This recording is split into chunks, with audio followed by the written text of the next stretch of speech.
already started. We're live, man. We're live. We are live. What's going on, Alex? How was your last 2 weeks? Oh, not bad, man. You know, just working my butt off, and you know, I got this crazy guy here that's just, you know, ruining my life. Yeah, He's cute, but man, he's 4-month-old puppy is always just such a handful.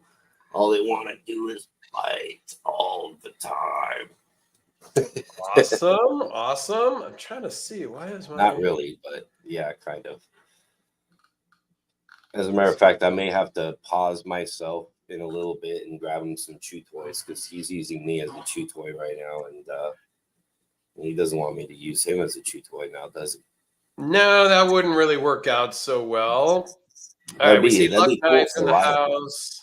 Stacy, Knife Life, kind of the usual suspects. Napster, Ninja, Kathleen, Gerger Paul, all the usual guys are here. So today, because if you all have been living under a rock, in about 2 weeks is Blade Show West. Actually, I think it ends 2 weeks from today. So we will not have a show in 2 weeks because I am flying back. I think I land at like 4 o'clock back home from Blade Show West. So we'll have to do like 3 weeks from today. But anyway, Blade Show West is coming and I will be there. So if anybody is planning to be at Blade Show West, look for me at one of 3 places.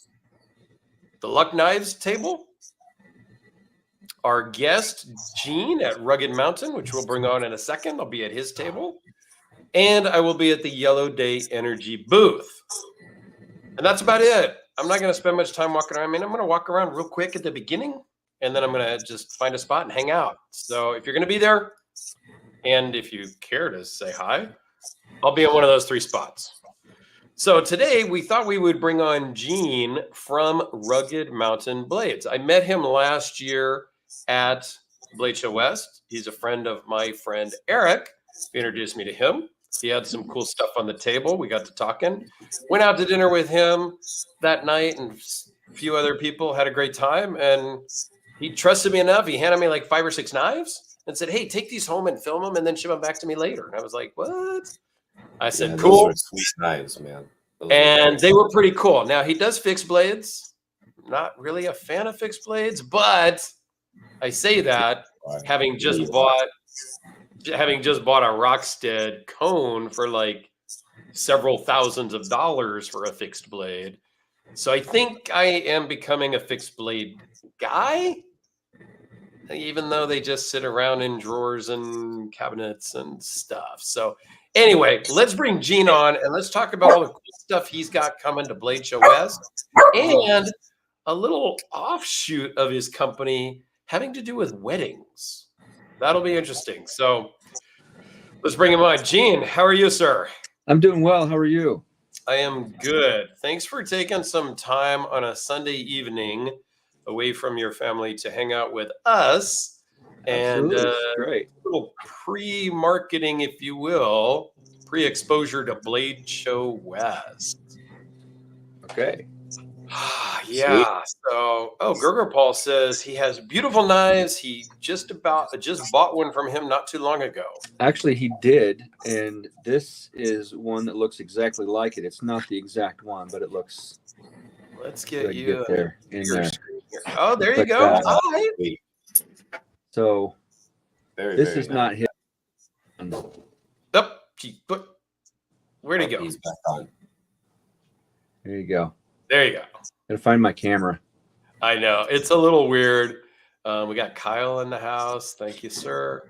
So I'll be right back, guys. I'm going to give my dog something to keep him up. If you look real careful, it's etched on the inside. Oh, that's awesome.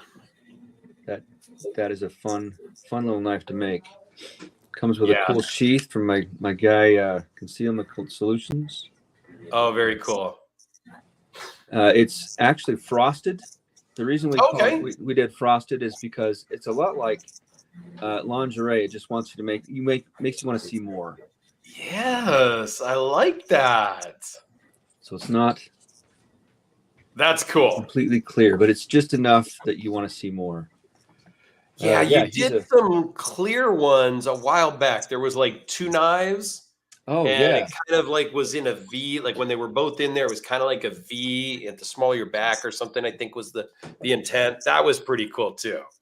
Actually, those will be at Blade. Oh, sweet. Yeah, we'll have those at Blade. Oh, that's very cool. I want to check those out for sure. Hey, Dirk. Uh-oh. What is Remember that? these?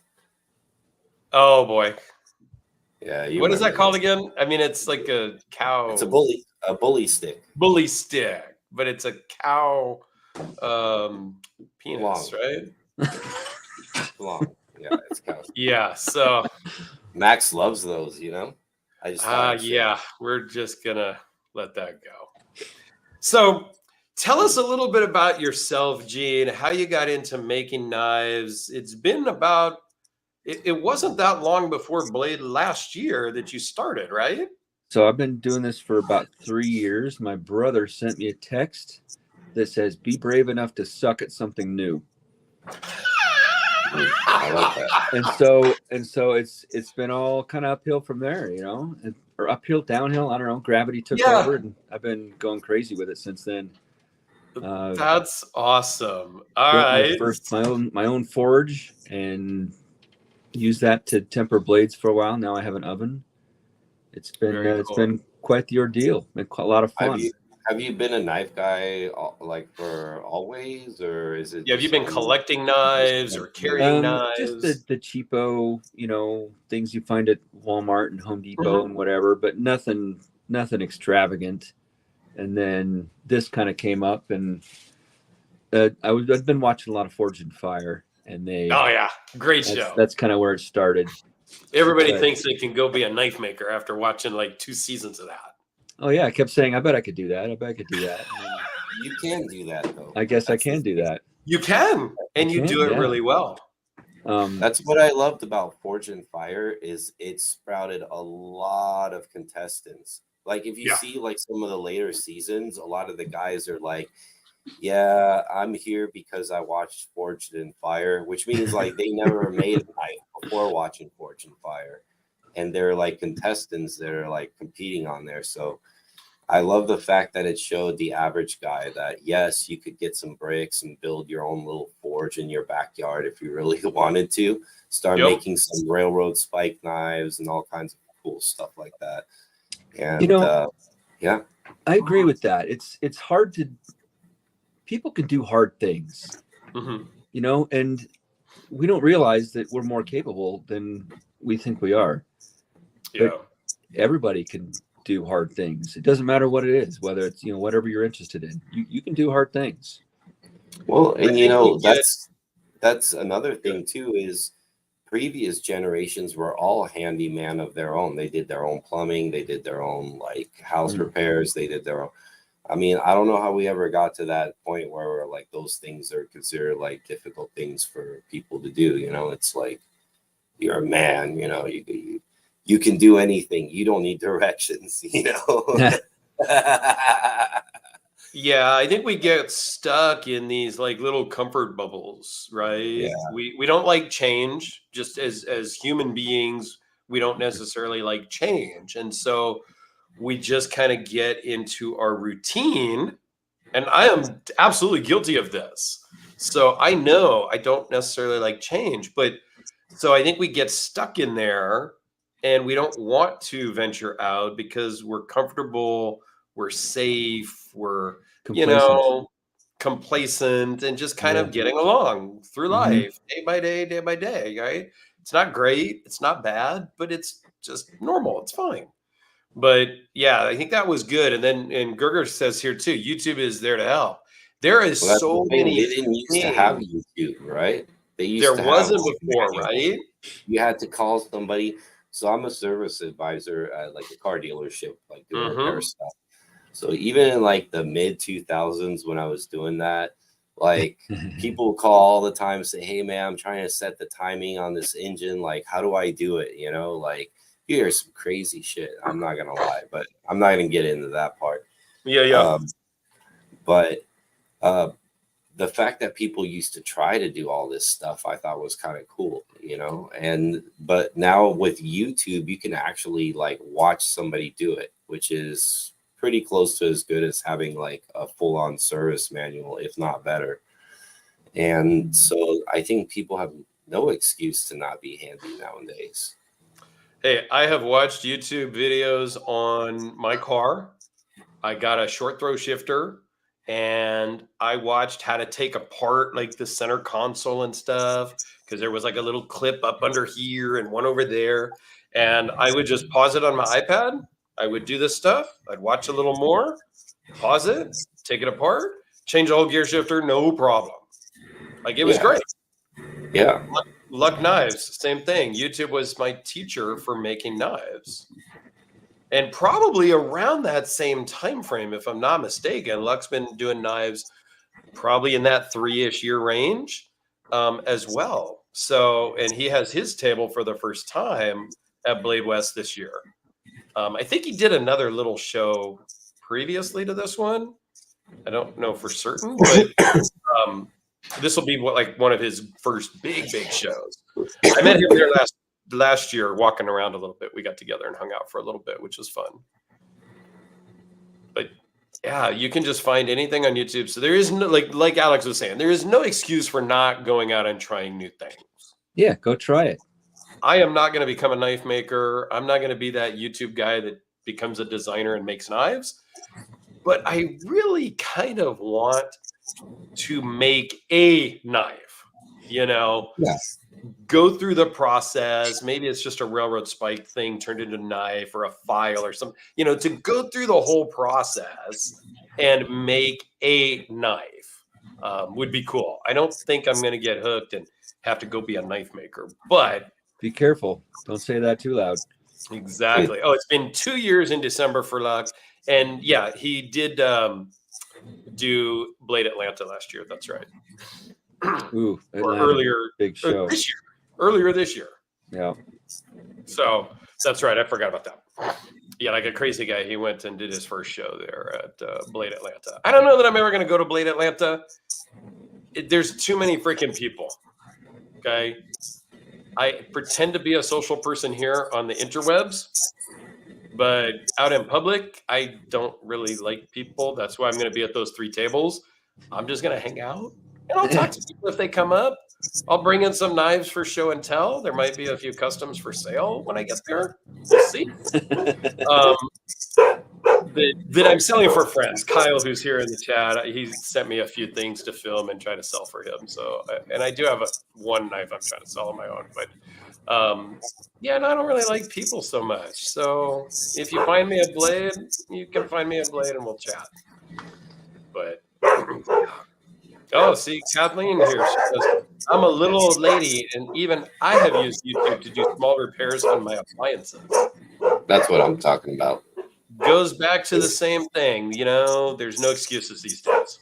It's like when I get a female customer and then like she has a misfire in her car and she's like standing there and what's wrong with my car, you know, and I started explaining it to her, like the mechanics of it and the compression and all this stuff, all the things that matter to make a spar and all that. Right. They're looking at me like, it's so cool you're explaining that to me. You know, like I think women are capable of a lot, man, and it's good to be more than a lot of guys, honestly. Yeah, agreed. Yeah. So I love that. I love handy women, man. It's a turn on for sure. So, Gene, what do you have for us at coming to Blade? I'm sure everybody's seen this. Wow, look at that. Getting good. Is that like a competition chopper? You know, it could be. It's about that heavy. It has a very thick core. You can see the thick core on it. Yep. Yeah. That thick core, I couldn't take any more of the cladding down. Otherwise, it wouldn't have shown. So we took as much weight out of it as we could. I actually added 2 things on the end that are the same steel, so they came out of the same billet. Oh, I love that. And added that. So that's just there for weight. Yep. Got a koa handle. This is a really cool knife to hold. That was a really good knife to look at too. The pattern's mesmerizing on that. Thank you. This is a Baker Forge Ice Storm Chevron. Baker figured Forge it was does Baker, such a fantastic job. I have seen so many knives that people have loaned me to film from Baker Forge. Just amazing, amazing work. Every single pattern, and every plus single blade. that Oh. polish and edge work is really good too, man. That's really bringing it out. Thank you. Thank you. This one is actually spoken for from an old friend of mine who lives in, in Chicago now. But this will be at Blades for everybody to see. Yep. It's one of my first chef knives. So, question for you: since you're working with that stuff, what do you think about that stuff, man? Is that the copper on the jacket? Is that what that is? So this is copper mine and an EDC RV2 core. This, it's actually a lot of fun to work with because you have to center the core. If you don't center the core, then it'll be really far up on one side and not as far up on the other side. So you have to kind of chase it. And Baker Forge does a really, really good job of keeping them centered, so you don't need to do a whole lot of work to keep them centered. Yeah. What about the longevity of cutting meat and stuff like that with that copper like jacket over? Like, does it have like a smell? Does it patina like really like copper patinas, or like I'm curious about that stuff. I don't know for sure. Honestly, I haven't done a whole lot of. I know a couple of guys that have had some of these blades and they patina well. They do well as far as I know. I don't have one myself, so I can't tell you that yet. You're gonna have to buy one, Alex, and then just cut up a bunch of meat for us and do some like long-term testing. Well, like how when you have like a copper knife, which I have a few, like there's that like copper smell, right? And then that stuff comes off your fingers. That's why like I'm kind of just curious, like what it's like on a blade. I'm assuming it's probably a little more maintenance or whatnot, which is super cool because if you have a gorgeous knife like that, why not? But and I see it on folding knives, and I thought the same thing. I'm like, how does that stuff use? Or how is that stuff like when you're using it as a knife for food prep? Stacy put that copper's antimicrobial, which I completely agree with that. But does it like leave something? Does it like let go of corrosion? Like when when it corrodes? Because from my experience, it corrodes fast. If you finished it right, keep it waxed really well, it won't. It should stay just like this if you keep it, take really good care of it. Right. Don't just throw that in the dishwasher when you're done, folks. No, do not. He's going to go in the dishwasher. So actually, he just told me the secret now. So what kind of wax do people use to maintain those knives? Anything that's beeswax related, there's several different ones out there. I'm going to have a guy, in fact, Concealment Solutions just started up with some stuff. It's called Pappy's Blade Balm. And I'll have a bunch of that stuff at my table. And that's what I have on this now, just to protect it. You can see a little bit of haze right here. And that's just the wax. You should do something with Burt's Bees, man. Say, hey, I got a new product you haven't touched Burt's yet. Bees. That's pretty funny. You're like, hey, Paul man, talks about market you missed. We'll have a couple of mono steel there. Oh, those are cool. These are my K2. So rugged mountain blades. Every one of my knives are named after a mountain. Yep. That's kind of my jam. That's cool. Specific handle style I love to do, even though it takes a lot more work. Every one of these are sanded. This one you can see the spine. And those handles are super comfortable. Yeah, they look like they're not going to feel good, but you grab onto them and they feel Yeah, great. they are just textured right, so they feel really comfortable in the hand. And I can take more of this I like out the and put file more of work it on in. the file work on the back on the spine is really cool too. Yeah, I love that too. That's super cool. I love that.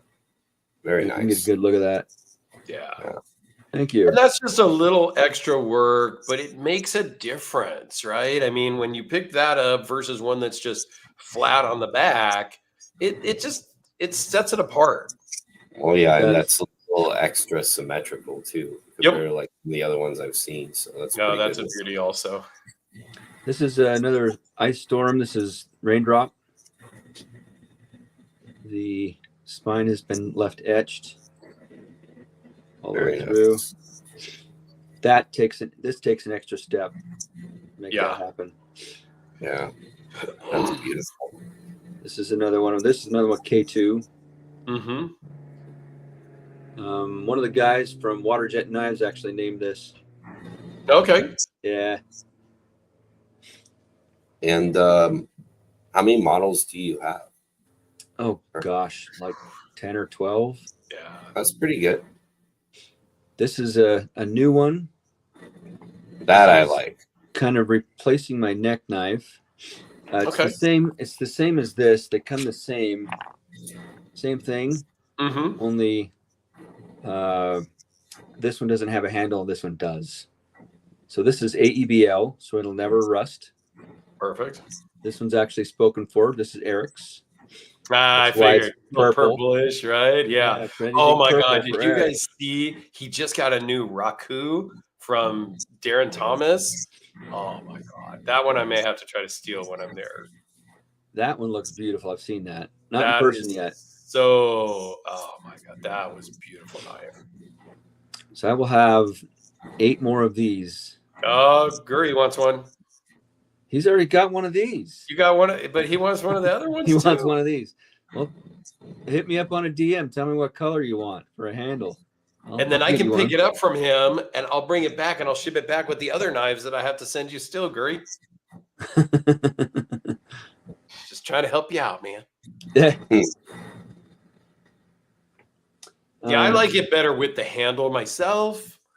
It's just, I get it. You can go either way. I actually like the other one because you could paracord wrap, and so you could have. You it could either do that, way. yeah. But then, that's out of my comfort zone. I'd have to watch YouTube on how to make a paracord thing.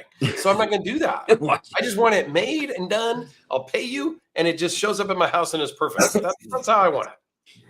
So this is Bulldog Damascus. I actually commissioned this. It's EDC V2 core with a nickel shim and chevron Damascus cladding. Carbon fiber. Nice. Carbon fiber on the front and back. This is 304 stainless. You can get a good look at this here. 304 stainless with a spalted hackberry center. I like that one. Yeah, that's pretty. Spoken for as well. This will be a blade though. That's really awesome. Nice. Nickel always really stands out on like layered Damascus. It's always cool to see nickel. Yeah, I love the way nickel looks. Yeah. I'll take it, Luck. Splitting slices here. Last Chance Knives also makes a knife wax made from all natural food-grade material such as beeswax, olive oil, coconut oil. Howdy, Dirk, Alex, Gene, and all. CUMI is such awesome looking stuff. It does look amazing. Yeah. Like the Coppermine stuff looks amazing. Baker Forge kills it. They really are doing some cool stuff. This is my new wedding cake knife model. Yes. Oh, nice. So look up on Instagram, look up Mountain Cutlery. And there's a link to that and Gene's Rugged Mountain Instagram in the description here. And then once we're all done, I'll put them in the comments too, so it's easier to find. But yeah, go check them out. Like wedding cake knives. I got a chance to peek at that. But it needs Who would have thought there would be a custom market for wedding cake knives? I think that's genius. I think it's Best absolutely excuse. genius. It's Thank the you. best excuse to sell an expensive knife. You're like, what? You don't love your wife? You're not gonna buy the best cake knife That you're going to use once. You can see that. I put their Uh, names Oh wow, look at that. See? Yeah. That's what I'm talking about. That's perfect. and their date is on the other side. I Wow. think that's amazing. That's amazing and clever and all that stuff. That's really cool. Now, do they work with you and get to pick out? I mean, obviously they can pick out all the materials and whatnot for their cake knife. So yes, they can. In this case, this is actually for Septum Knives. He could not make his own because he was too busy making his groomsman knives. So I said, "Hey, look, dude, I'll make it for you." Awesome. And That's cool. Baker Forge chimed in, and we got this piece of this billet. This is Tiger Mai, and this handle is from Flying Shark. So Flying Shark made the scales for me. And That's it turned great. out absolutely awesome. That is really pretty. And I think that's something that will sell, right? Everybody is getting a knife for their wedding day, right? They're buying something at the wedding store, whatever. Everybody's going to get one. And anybody that's sort of into knives is going to pony up and get a custom made one. That's super cool. I Yeah. think it's great. I think it's a niche market that could really blow up, and you could make a ton of wedding cake knives. I don't I sure even think hope you so. have to be into knives to appreciate that. Like that could be something you have up on the top of the mantle. Like, hey, that was like our wedding day piece of memory or whatever. And that, you know, you don't necessarily need to be a knife collector, but if you're a chef, if you're in the food service, you would appreciate a custom knife for your wedding. Like I think it's totally cool. I'm not getting married ever again, so I'm never going to need one. But I'll keep in mind for anybody I know that's getting married, I will recommend. Yeah. You better be careful saying stuff like that, Dirk.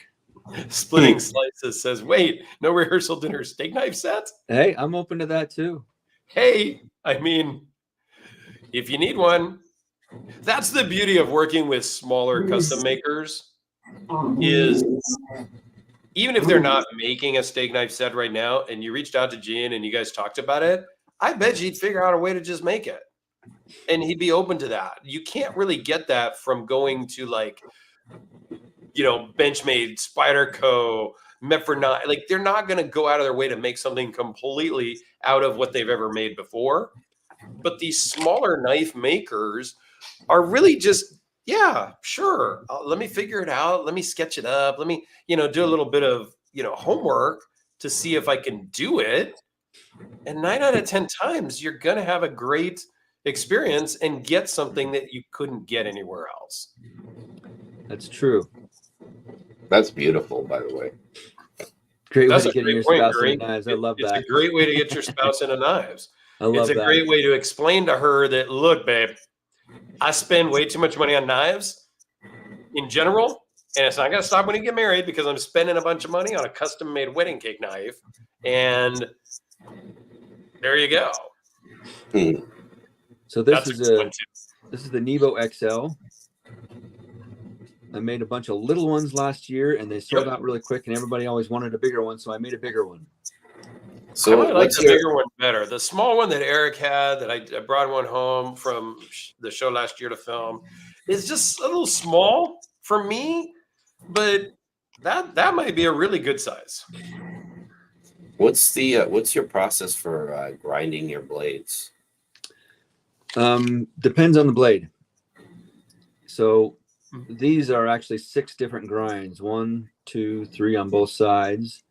And this one, I usually do, if it has a core, I'll expose the core, and then I'll heat treat it and temper it. And that makes the core super hard. Mhm. I don't need to worry about the core not hardening. This relationship, a little sidetracked. Yeah, so Stacy's the one in her relationship that's into knives. He's just like, whatever, honey. Yeah, so this has a core, so I expose the core, heat it up to critical temperature and quench it. This happens to be 1550. And then get to grinding. Grind with 36 grit first, down to 80, down to 120, 220, and then I use a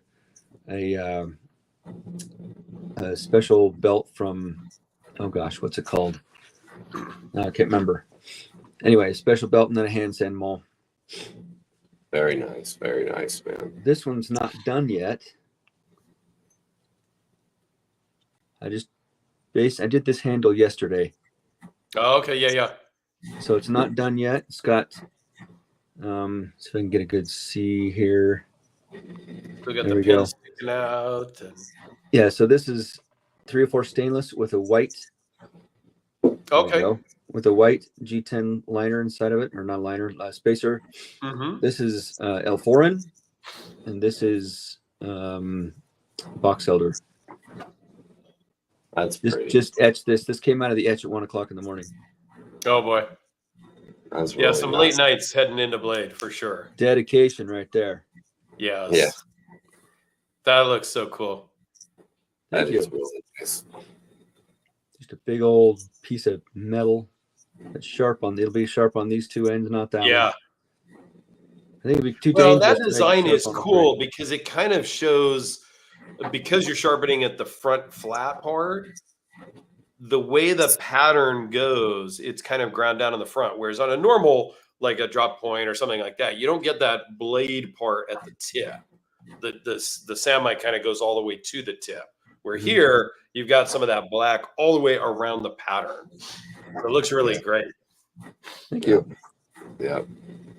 Plus, you got like 3 tips you can use. You know, you got the heel of the blade, you got the 2 front tips, which is kind of cool. Oh yeah, you'll have all 3 of those. Will be sharp. Yeah, it gives you a lot of usable space there. Just don't forget that front edge is sharp because, Yeah, you could miss. Like my wife dropped a knife on her toe here Oh, a while boy. ago and ended up with 3 stitches. Yep. Yeah, don't do that. That's bad. Don't do that. Don't do that. Don't do that. I have dropped a knife once. I missed my foot, but I did bend the tip, and I had only had it for like 3 or 4 days. Alex and my other friend know because I told them right away. I was like, oh, It was a very, very inexpensive knife too. Very unimportant, very inexpensive knife. Yeah. I wish it was a 5-figure knife that I bent the tip of after owning it for like 3 or 4 days. Ooh. Had to send it back to the maker. They kept it. They had it for like 7-8 months, and they fixed it and sent it back and all that. But oh my god, I felt like a total. You got that one, and you got that one fixed in the nick of time, if you know what I mean. Yes, that one got fixed at the last minute. So yeah, pretty crazy. Heck of a paint scraper. He's not working on knives right now. Paint scraper. Yeah, I would love to see the guy, the painter, show up with that. And well, use it kind of like it reminds me of that old Razel design, the John Graham Razel design. It almost has kind of like that front chisel, which is kind of cool. I mean, guys, it's just a knife. Carry them and use them. Right. And I mean, I think Gene would, he would want to have it come back in a year for like spa and refinishing and see it all scratched up and marred up. That's probably better than somebody setting it in and it looks perfect, but they just need it sharpened because they were opening some boxes or something. So the brother to this one, sister, brother, it had a brown handle, and my neighbor bought it. Okay. And I thought, okay, great, he'll use it. He says, yeah, I'm gonna use it in my truck. He brings it back 2 weeks later and says, hey, I need you to sharpen this. I pull it out, and it's not super dull, but it's not super sharp. I'm like, what were you doing with this? He says, oh, I was cutting sod. I saw you talk about that on Instagram. Yeah, that was cutting sod with it. But honestly, I was very pleased with how it turned out. A few of the oxides were gone right here, but nothing bad. Yeah, but sharpened right up, no problem, and gave it back to him. I actually made this steel. Oh, you made that one? Yeah, with another maker in Logan. Awesome. super cool process. Everybody, it's like Dirk wants to build a knife. You need to actually, go do something, figure it out, see how hard it is. Right. And then Al asks, Gene, how about a pizza cutter or a knife? A pizza cutter. I haven't tried one of those yet. That it's You funny want one of because those, the big ones that just. so I'm a big pizza guy, and I think Al's maybe asking for himself, but I have traditionally, when I bought this house a year ago, a woodworking friend of mine made me a pizza peel. That's that board that board. pulls it in and out of the oven. He made me a custom. I asked him, hey, could you make a custom pizza peel? He goes, yeah, I've never made one, but sure, let me try it out. So they made it. Him and his wife kind of put it together and shipped it to me. I'm like, hey, how much do I owe you? They're like, no, nothing. It's, housewarming present, long-term friends, right? So I love it. I use it all the time. And so then I started thinking, well, geez, I'm going to need a custom pizza cutter now. And Oak Forge made the he wheel. does use it a lot. Like yeah. a lot, Okay. a lot. So I make frozen pizza probably 3 or 4 nights a week. Okay. That's the cooking ability of me. I can make eggs in the morning. I can make hot dogs in the microwave, and I can make a frozen pizza. That's about the extent of my cooking experience. Okay. I love it, man. I Throw it out just there. love it. I know my limits. Hey, Yeah. I'm a ramen noodle guy, so I've been looking at you maybe could do a lot getting with one of ramen. the wheels made. yeah. But then I bought off of Amazon like a $24 like longer knife with the handle and like a little grip up here, and I've been using that lately. So I think that's the kind of custom one I'm going to have made at some point. So I don't know. We may talk about that. It looks like it's the teeter-totter one, right? It's like a teeter-totter-ish kind. Yeah, that's what I've been using now. That's a good one. That's a good pizza cutter. The roller is kind of stupid. I mean, I like the rollers also, but I think if I'm going to have a custom one made, I think it's going to be the rocker type. Yeah, the roller kind of can crush your crust at the edges, and you don't want that. I like the knife version now. So I may, I don't know. I've been thinking of a couple of different makers and people that might be interested in making one. But kind of to Alex's point earlier, how long is a Sanmai bladed one going to hold up being used for that? Again, I don't know. Really depends on the core, I'd say. How long? I would just go with. I would just go with ABL for that. It needs to look good sitting on my counter. ABL is great stuff. I'm thinking, like a Sanmai blade, maybe Timascus handles, maybe some Robtanium handles, maybe carbon fiber. I don't know. It's going to cost way too much money for a pizza cutter, but we're silly people. Here's one that's not done yet. It's my first, that's good looking. It's my first hidden tang. Very nice. This steel came from this billet. Love it. This is Baker Forge wrought Shishimai. Okay. The bolster is copper infused carbon fiber. Okay. And the handle came from Hawaii. It's a black mango. That's beautiful, man. How did you glue it together? How did you get the blade inside the handle? Did you do a burn in, or how'd you do it? Big long drill bit, and I have epoxied the handle. It's epoxied in so it won't move. Yeah. And then when we glue it in, so all the space is taken up, so it won't move a whole lot. Learned that from YouTube, believe it or not. There you go. Yeah. See, that's actually it looks good, man. It's really well put together. Thank you.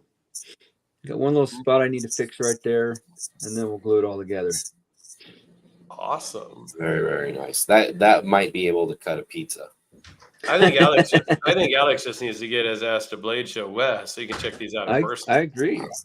I don't know. That's too far for me, man. I got too much in the home front going on right now. My landlord's remodeling the house. All kinds of shit. Oh, gosh.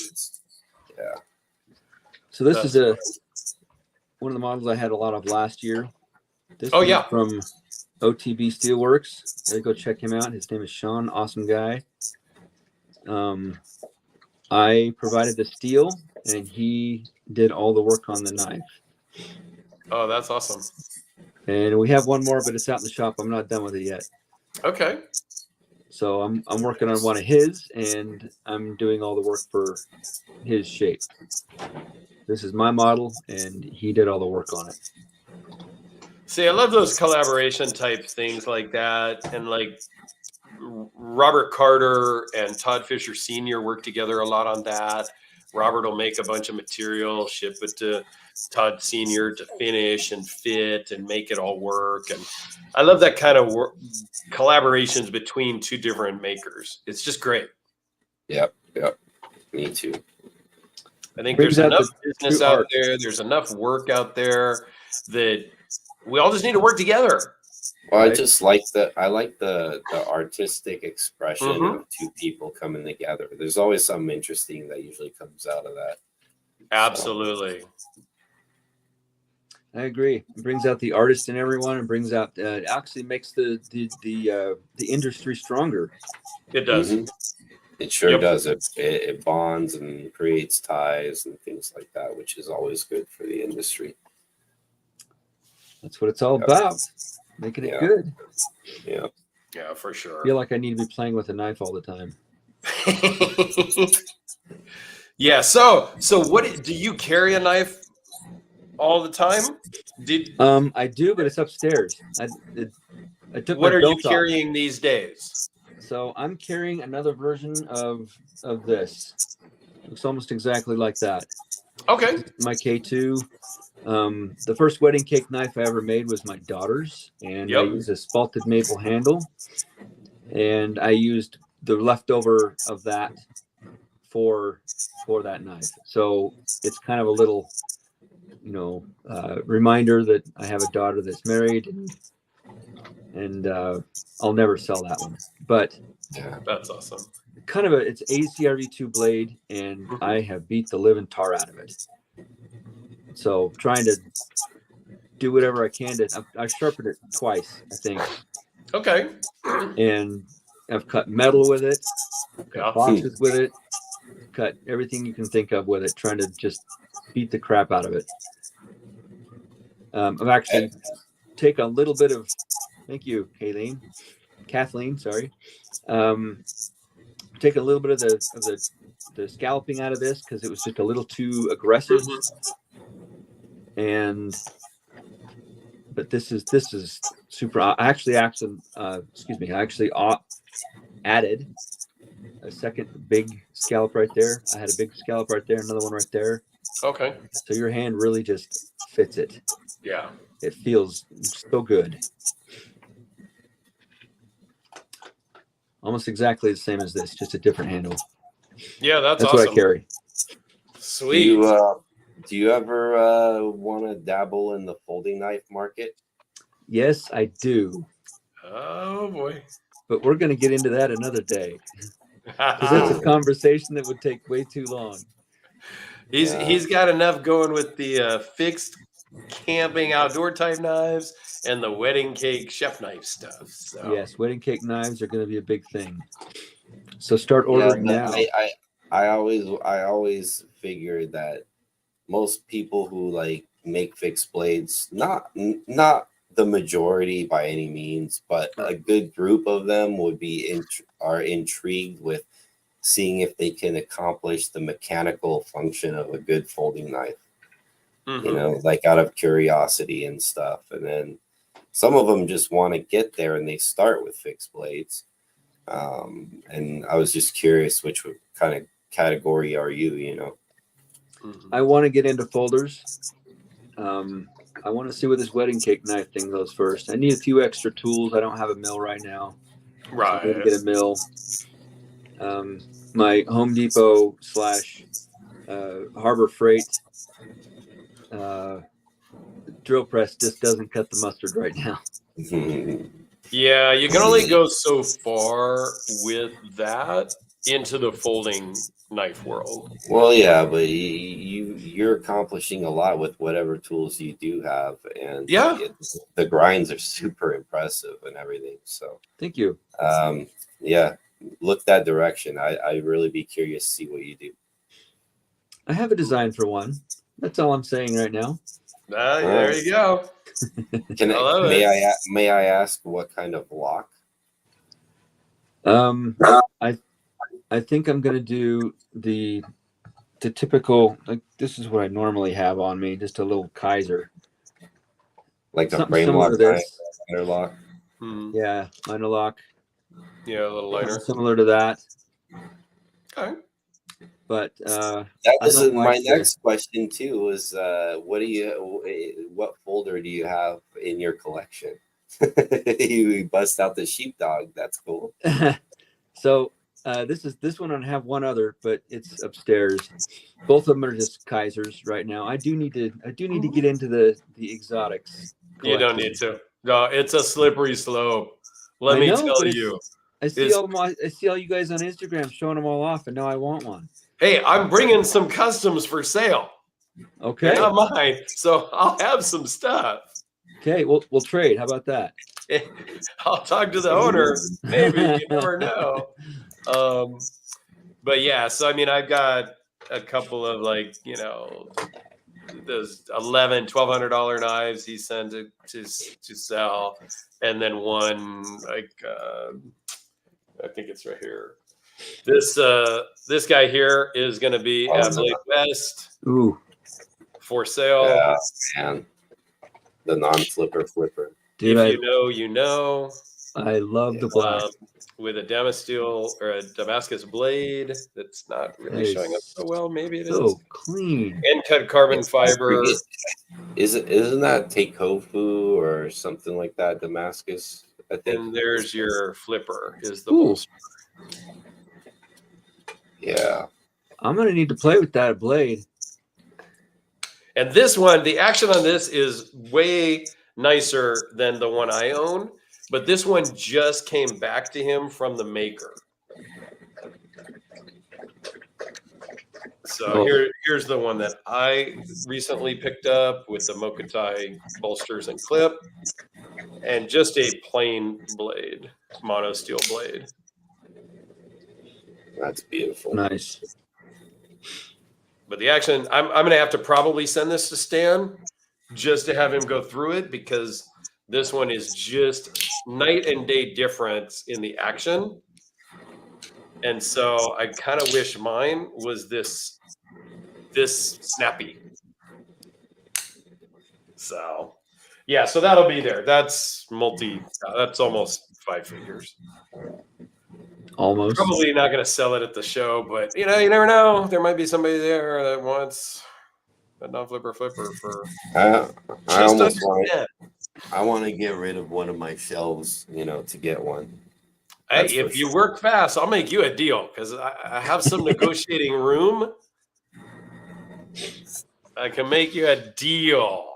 I don't think I can work fast enough for that much. That's a big stack of cash. Here's a good question.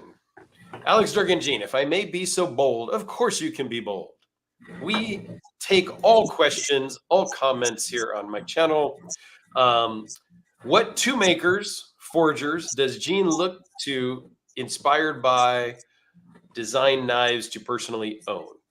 So Peter from Septum Knives, he's absolutely awesome. A good friend now, and I would probably go with Shane Atwood. Shane Atwood for a second. Okay. He makes some absolutely killer folders now, and I have yet to visit his shop. I need to visit his shop. And where is he? Is he there local? He's in Utah. What's it? Roosevelt, Utah. Okay. So there's a knife and gun show in Vernal, and he goes to that every year. I was just in Vernal in my last trip, so I come to Utah outside of Blade West. My best friend lives in Sandy, and we are part of the Utah Bronco Club. And so we run a Bronco Safari every year that has traditionally been down in Moab. So I've been going to that maybe 10 years now. End of April, beginning of May.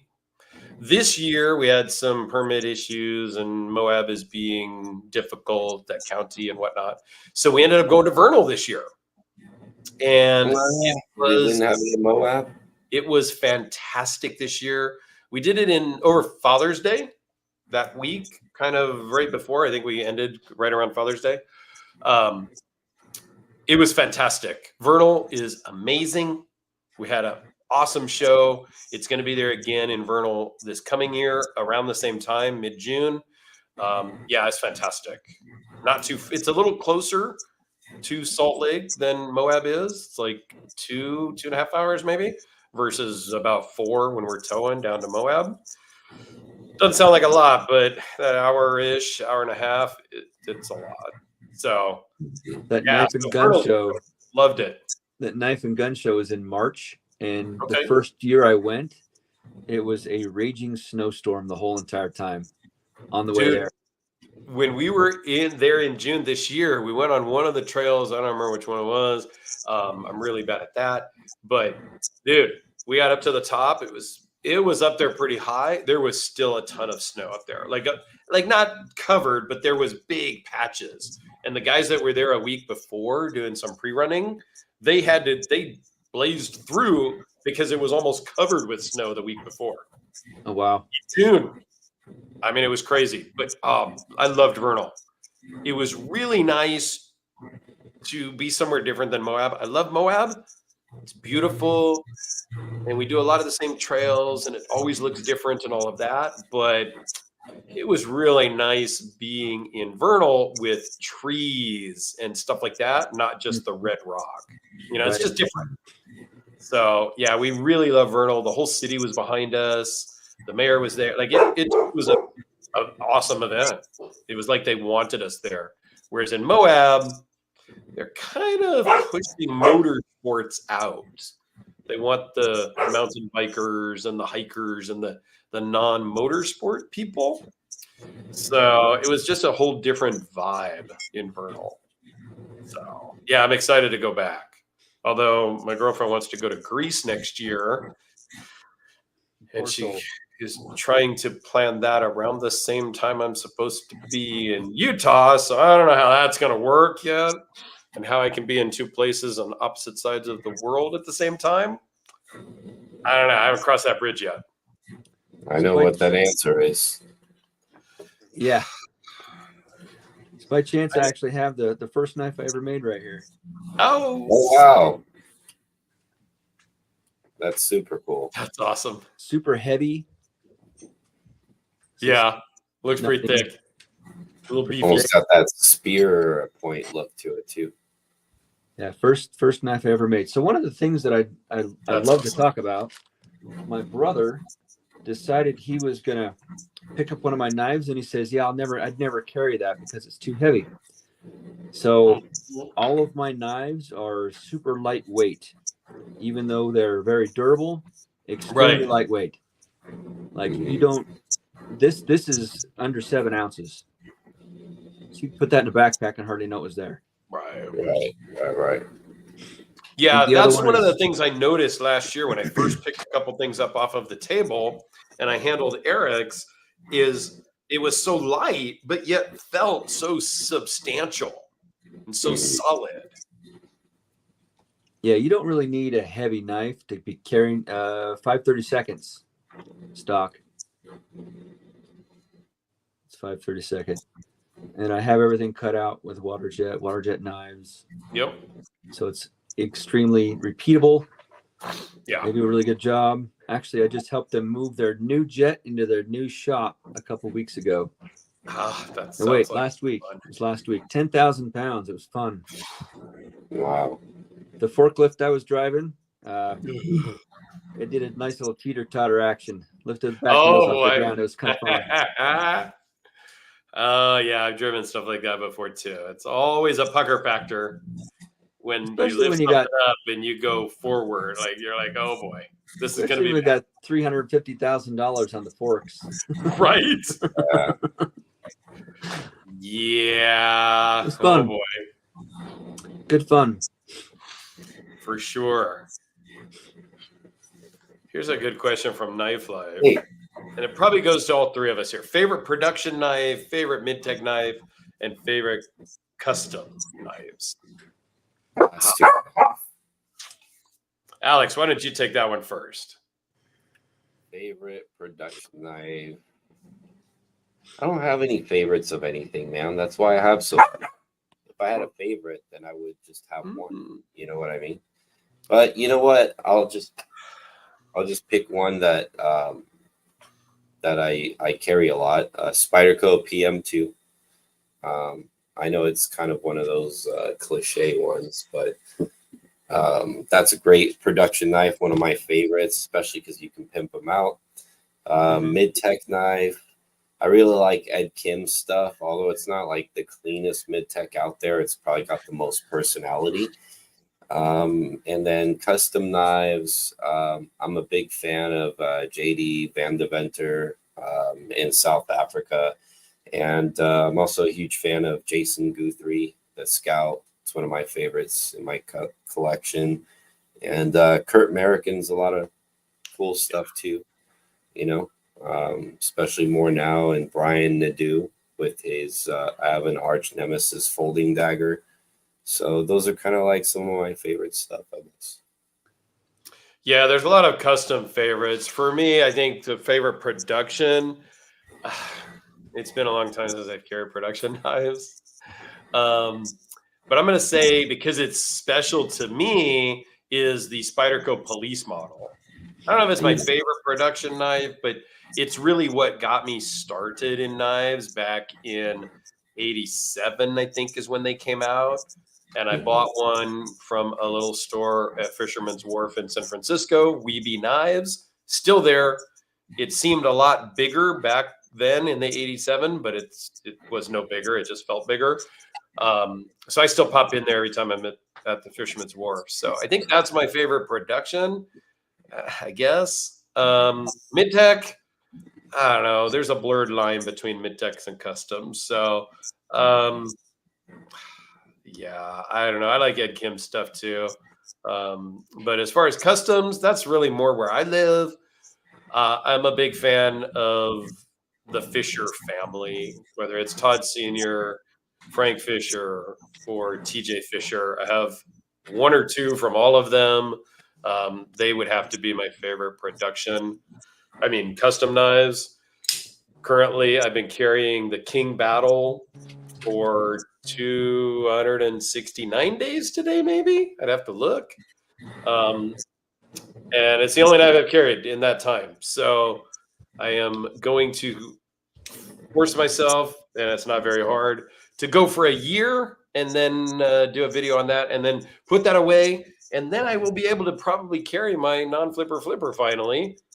I'll have owned it for almost a year before I actually really carry it. So I'm kind of excited to carry this when my year is up with the King Battle. But there's a lot of custom makers. A lot of the ones that Alex said I am fans of. Robert Carter, I'm really close and friendly with. Kurt American makes some great stuff. Yeah, there's a lot of custom makers. And if you talk about, fixed blade guys, there's Luck Knives, who I'm friends with. There's Gene, who I'm friends with and I know personally. So there's a more connection there also when I've actually met these people and hung out with them and had meals with them. That really kind of solidifies some feelings towards their products. So yeah, even me, like for fixed blades, I'm a big fan of Aaron Goff. CNC, more of a CNC knife guy, not a belt sander. But it not famous by any means, but a great knife maker from Canada. Yep. I think I actually don't always look for the most well-known makers for my stuff. I actually like to go try out other stuff. I know what, like a lot of times, like I like to shop around and maybe live a little dangerously and try a different maker, you know, that's not very well known. I did that with mechanic knives. Remember that guy from Russia?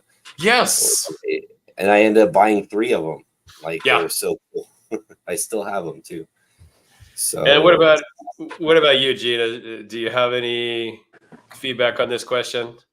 So I'm not a huge Knife collector yet.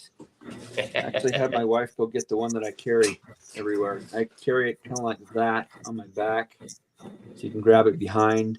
Okay. It's got a little patina going on it, touch of rust. It's okay. Awesome. But like I said, I beat the crap out of this thing. A little copper in there. Yeah. See that? yeah, it's pretty. I'm not the best at making sheaths, so this will get a new sheath someday. You know, we got to focus on what we're actually really good at and, you know, try, but then farm out the stuff that those guys are perfect at, right? Oh, yeah. Things That's really that you think are waste of Solutions. He time. does all these. He does a great job. For sure. Yeah, that was cool. Here's a good. As far as go ahead. a custom, Yeah. I'd have to go with Oser. Okay. Jared. Jared Oser. Yep. Is it because he's from Utah as well? No, because I've been to his shop. I watched him make a knife, and he's just a good person. You know, Yeah, if you're a great maker and not a good person, Yes. I don't know. 100%. I feel you there. And you could be an okay maker, but a great person, and that really means more to me. Yeah, is your personality and whatnot, as opposed to your ability to make a product. If you're a total jerk off, then I'm just not going to really like your stuff. Right? Yeah, I think the cool thing with him too is that he like mixes a lot of modern like amenities on like classic designs, you know, like they're all like classic pattern knives. A little bit more what you'd see on a slip joint, and then it's a locking knife, which is cool. There's all kinds of cool, neat stuff. Yeah. And yeah, this is a good question. We didn't really talk about Gene is in Utah. I mean, yeah, we didn't even mention that. Luck Knives is also in Utah now. And what city are you in again, Gene? I'm in Centerville. So I'm on the way to Eric's house. Okay, from Salt Lake. Right. I'm about 15, maybe 20 minutes from the Salt Palace. Got it. And Luck is in the military, so he's at the Air Force Base there. I don't know where he lives exactly. He'll probably comment in, but Layton? Sure. Area 51. Yeah. Nick has a good question here. Nick is from New Zealand. He's a good friend of mine. He's sent in a lot of stuff. He's at Hill. Luck Knives chimed in. He's at Hill Air Force Base in Layton area. So Nick says, Gene, do you think that handle pins are as strong as screws and bolts? That's with a lot of hard use tactical knives. Is there a difference at all? So I haven't really gotten into the screw thing yet. I plan to eventually, but I use almost exclusively 8-inch pins. And with these 8-inch pins, there's 7 of them in each one. And getting a little religious on you. Can I get a little religious? Give it to us. So every one of my knives have 7 pins because 7 is God's number. And I use my Carta pins, and my Carta is one of those, it'll stick to anything for as long as you want it to. So I'm a fan of non-removable handles. Yeah. And that's why I go with that. I haven't tried anything with screws yet, though. I may in the future. Hey, you know, a lot of times if it's working, don't necessarily need to change it. I think that works. Except that one. These ones are copper. Okay. Oh yeah, that's pretty. But I did rough them up really good, so they took the epoxy well. And then Rambo Adventures, Mark down in Thailand, Alex, what is your next big watch purchase? That's a good question. We haven't talked about watches yet. I've been thinking about that a lot, man. I don't know. There's a couple watches I was looking at. One, I'm not gonna say I'm gonna buy it, but one that I've been maybe thinking about buying is they made the Bulova Lunar Pilot with a dial of meteorite. Okay. So maybe one of those high precision quartz, movements. Yep. So Yep. a lot of money for a quartz watch, but yeah, 'cause they're Yeah. like 15 Watches. We think custom knives and stuff are expensive. Watches go crazy. I just bought my last big watch purchase about 2 weeks ago. The Omega Silver Snoopy Speedmaster. So that was a little bit of an unexpected purchase, kind of an impulse buy. A lot of money. So I think I'm good for a little while on the watch thing. So we'll see. But yeah. Hey, when stuff pops up, sometimes you just have to buy it. And I paid retail. So yeah. Gerger Paul's asking me if I've tried anything with smartwatches. I've never tried a smartwatch, not even an Apple Watch. So I actually tried an Apple Watch. My wife has one though. In 2017 or 18. They had just come out with a new Apple Watch. So a coworker bought the new one and was going to sell his old one, series, whatever. And so I tried it on. Like I go, hey, I've been wanting to try one. It was before I was into watches, really. I had just a G-Shock. And so the funny thing about me, though, is I'm right-handed, but I wear my watch on my right hand. So when I was in 7th grade, I broke my left wrist and I had a cast on. And back in 6th grade, you had to have a watch because you need to know when to get home, right? The street light, so I put my watch on my right hand because I had to know when to be home. And I got my cast off and I moved my watch back to my left wrist and it felt so weird. I left it on my right arm and it's been on my right arm ever since 6th grade. Well, my left hand is pretty stupid. And I couldn't really figure out how to use the watch with my stupid left hand. So that's my my smartwatch, Apple Watch thing. I had a Garmin triathlon watch when I was doing triathlons that I just had to hit start and stop, and I would hit it every time I went through transition and things. So my left hand was smart enough to just push the on and off button, but not good enough to actually use an Apple Watch. And once in a while, I like to go hiking and stuff, and with the former military thing, I've been kind of tempted to try one of those Garmin tactical watches, like a Delta 9 or something like that. So maybe we'll see. And because I got tattoos on both wrists, none of the health stuff will work with an Apple Watch anyway. So I can't use it for that because it doesn't work through the tattoos. Well, everything's voice activated now, so I don't know why you had the problem with your right hand with. Oh man, yeah. I guess if I did, I could. Yeah, but now there's no soul in an Apple Watch.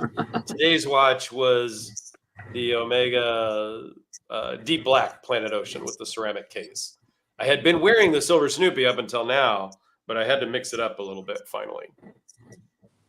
Actually, I got my replacement watch today. The replacement for the C47 dial. And is that one better? Same. No, it's not patinaed at all. It doesn't even have it's a little more worn. No, it's all the same. But it's pretty cool. It's made out of a door from a C47 and to commemorate D-Day is what it is. It's actually kind of like a cool medallion talking about it in the back too, which is kind of cool. That's what I was wearing today. Yeah, watches are fun. It's hard to split my money between knives, watches. I got some more tattoos to get. You know, it's like, yeah. Oh yeah, where on your forehead? No. Well, I have both sleeves done. I have a bit on my chest and stomach and my upper back, but I need to finish out the rest of my torso. Oh, he's gonna be like Yakuza, man. Yeah, I'm trying to determine, am I going to go down to like the middle of the back of my thigh or not, like around the butt and then down to the middle of the thigh and end it all there, kind of true Yakuza style, traditional Japanese or not, but I don't know. Are you gonna tattoo the schlong? That will be between me and my artist. No, I am not, because all I want to know is if it hurts. I have seen and talked to people that have done it, and it does hurt, and oftentimes you get aroused during the process because it's vibrating and whatnot, and sometimes the way I understand it is you have to pay extra if there is a mess, which happens often from what I understand.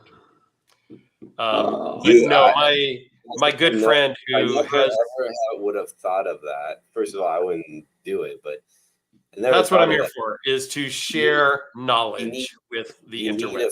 So noted, you need a female artist to do this, because she might, it might be less awkward. Yeah. And a full piece. Yes, James Moore, you do need a Planet Ocean. I have 2 Planet Oceans. I love them. The Planet Ocean is just such a great watch. It really is a great watch in any variety of Planet Ocean. They even have a 39 millimeter. This particular one is a 45.5 millimeter. So it's big, but they have a 39 millimeter, which is fantastic. So yeah, watches. Somebody said here, avoid the watch rabbit hole at all costs. Yeah, Mark, you're not wrong, but here we are. Yeah.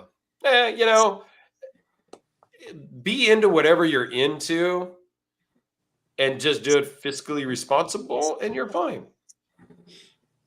Yeah, 39 is for pussies. Yeah, I mean, my smallest one that I wear right now is my Rolex Air King at 40 mil. I had a Grand Seiko that was at 39. I loved the Grand Seiko, and it was one of their super high accuracy quartz watches, but it was just too small. I had to sell it. I just couldn't. Professor EDC, what's up? If you can't, yeah. It was the funniest thing, and I think I shared it with Alex, but I had a box here that I shipped to Professor EDC down in Mexico. And it was supposed to have been delivered on whatever day, Tuesday or Wednesday, you know, whatever day of the week it was. And it wasn't. And the next day it still wasn't delivered. And come to find out, Professor EDC sent me a message after he talked to UPS or whatever. They couldn't deliver because there was conflict between the local cartel and the army down there. So nobody was able to deliver anything that day. So I guess that is the epitome of good excuse for being late on a delivery. Yeah, he sent me that text and I was like, oh my God, you can't make that stuff up. Can't make it up. Yeah, they're busy down there.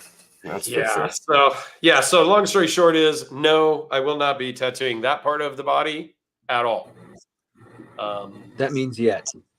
Now, and I have pretty hard rules about my tattoo. Like, I'm not going onto my hands. If I'm wearing a suit and tie, you won't see anything. That's kind of my rule. Like, not going to the face, not going to the head, not going to the back of the hands.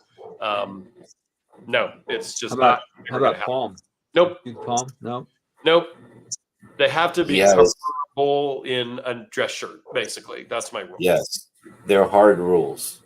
That is a hard rule. Yeah, Yep. I get the joke now. But yeah, I'm not sure. I'm definitely going to go about 2 inches below the belt line at a minimum. And if I go down across the butt and down the legs, I don't know. I have some Oh my God, that's what she said. I've been some holding dry my- skin stuff down on my calves, some psoriasis stuff on my calves. So I don't think I will go that far because I just think that will exasperate those issues when the weather changes. So I think I'm going to probably stay off the legs. We'll see. Cool. A teardrop for every pizza. Wow. Little pizza drops. Pizza drops. Oh, that's great. It's pretty funny. That is great. Oh boy. Anyway, we've been here for a while. I think we'll probably wrap up here. Yeah, again, for those of you guys that are going to Blade West, look for me either at Gene's table. What table are you at, Gene? 6i. 6i, or Luck Knives table. And if he's still here, he can chime in what table he's at. Or the Yellow Day Energy booth. And I don't know where that is, but I'm happy he got a booth. He needs a booth. Yeah, so Luck is in 11N. 11N. Gene is in 6I. I suggest the two of you guys connect since you're both there local. Yeah, where are you from, Luck? He is in Layton right now, but he was in Vegas prior to being transferred out to Gotcha. there. I think he's at Hill Air Force Base. Yeah, he's at Hill right now. Gerger asks, does it hurt on the wrist? It really was pretty tough right around the wrist bone for sure on both of my wrists. And right there. You know, I got both elbows like really. Yeah, that was the worst part on my whole body as of right now is right here. The mouth of this shishi was the worst. Stopped right there. But on my right arm, in that same area here at the Pagoda house, it wasn't as bad. So I don't know. On my stomach is where it bruised the most. About 3 inches out from the lines was all bruised and purple for about a week. Years and years ago, I got this stuff on my stomach. So, yeah, no, if anybody tells you that a tattoo did not hurt, they are lying, or they were so drunk they don't remember. Yeah. Certain areas hurt less than others. Luck was originally from New York. Area. Yeah, right here in the middle of my chest was pretty tough also because it kind of vibrated through my whole rib cage. And then right in the center of my back, it again vibrated through the whole rib cage as they were doing it. So some areas are more uncomfortable than others, but yeah, it was fun. Find Luck on It was Instagram. fun. Yeah, it's Luck Knives. He's on Instagram. We're all on Instagram. I think, yeah, pretty much everybody here is on Instagram. But so Splitting Slices, good sales to all the makers in the chat who are showing at Blade West. They did enjoy the show. Anyone going? Now, I do hear removing a tattoo hurts like hell. 2 years, 15 sessions, like someone hit my skin with nuclear acid every time. Yeah, from what I understand, I have never had anything removed. The removal process is much more painful than the application process. I've heard that too. I have heard that many times. So think twice, tattoo once. Is that the thing? Think 3 times, tattoo once. No names. The only safe tattoo that you can put on yourself is a heart with mom on it. That's a safe tattoo.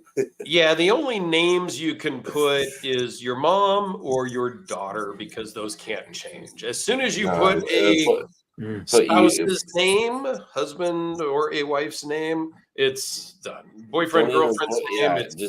Just put the word mom, like Popeye has. You know, just do mom. No names. Yeah. That's another deal breaker, hard fast rule of mine that I was told by a guy with a lot of tattoos from the Marines way back when I was first starting out. He told me, look, only names is mom and your daughter. That's it. Yeah.